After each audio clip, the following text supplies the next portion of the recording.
নমস্কার বন্ধুরা, কেমন আছেন সবাই? আশা করি খুব ভালো আছেন। আমিও ভালো আছি। জানেন, আজকে কাজের এত প্রেশার ছিল, সেই 11টার সময় খেয়ে বেরিয়েছি, সারাদিনে একটুও খাওয়ার সময় পাইনি।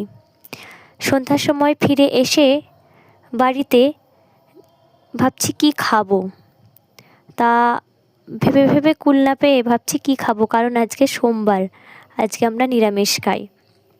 তখন ঘরে ঢুকে দেখলাম যে মা রান্না করে অর্ধেকটা বেগুন রেখে দিয়েছে। তখন ভাবলাম ওই বেগুন দিয়ে বেগুনি বানানো যাক। দেখুন, সব সরঞ্জাম নিয়ে বসে পড়েছি, বেগুনি ভাজা হচ্ছে।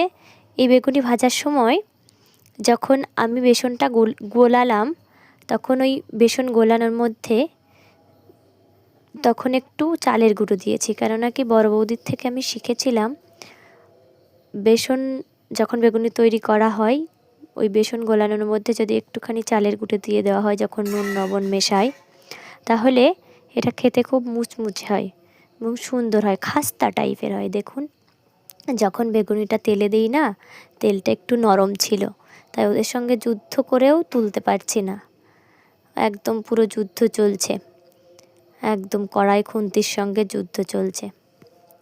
এইবার উঠেছে, দেখুন। হ্যাঁ, যেটা বলছিলাম, তো এগুলো ওই চালের গুঁড়ো দিয়ে ভাজলে খেতে মুচমুচে হয়।